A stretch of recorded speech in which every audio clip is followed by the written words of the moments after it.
Hello and welcome to another physics video where tension and two-body problems will be introduced.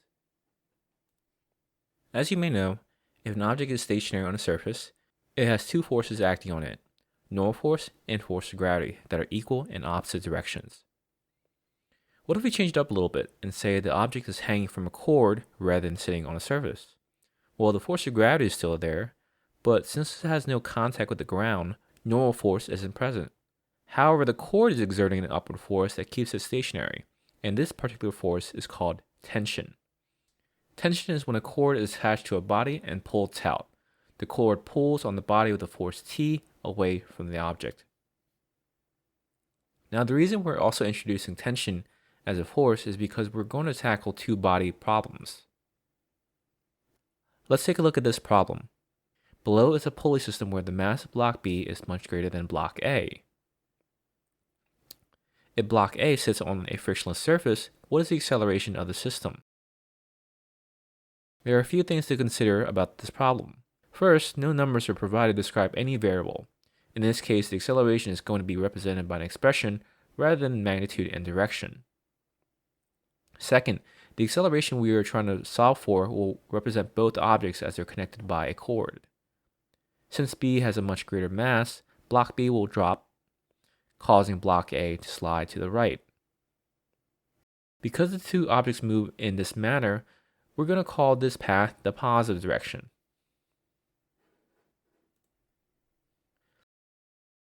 Let's put the objects back where they were. If finding out the acceleration is our goal for this problem, Newton's second law will need to be used, and net force is key. We can begin by identifying the forces present for block A. There's gravity, normal force, and tension. For block B, there's tension and gravity. Starting with block A, normal force and gravity oppose each other equally and produce a net Y force of 0. The only force left over is tension, which becomes net force on block A, and it can be written as mass of block A times acceleration. Looking at this, there's not much more we can do, but we will come back to this later. Let's move to block B. Tension and force of gravity here oppose each other, and this can be expressed as force of gravity minus tension. However, these two forces are not equal, which means the net force is not 0 either. Force of gravity here is defined by mass of block B times gravity, and net force is defined as mass of block B times acceleration. Using algebra, we can rearrange the equation here so that the tension is by itself. Now we have two equations, one for each block.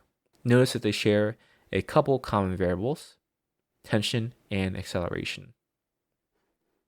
Because we want to solve for acceleration, I want to substitute the tension defined by block A into block B. Doing so, this gives us mass of block B times gravity minus mass of block B times acceleration equals mass of block A times acceleration. Since we want to solve for acceleration, we'll want all the terms containing acceleration over to one side, and this can be done with some algebra. Now we have mass of block B times gravity equals mass of block A times acceleration plus mass of block B times acceleration. Acceleration is a common variable that can be taken out. This leaves mass of block B times gravity equals acceleration times mass A plus mass B. Divide both sides by mass A plus mass B, and this is our equation for acceleration for this two-body problem. It might be worth testing the logic of this equation by plugging it into some arbitrary numbers. For example, if block B had a mass of 0, then the acceleration would be 0, which makes sense as there would be no tension to pull on block A. Likewise, if we continue to increase block B's mass and kept block A's mass constant or small, the acceleration would approach ever closer to gravity. There are a couple of things I would like to comment on before I conclude this video.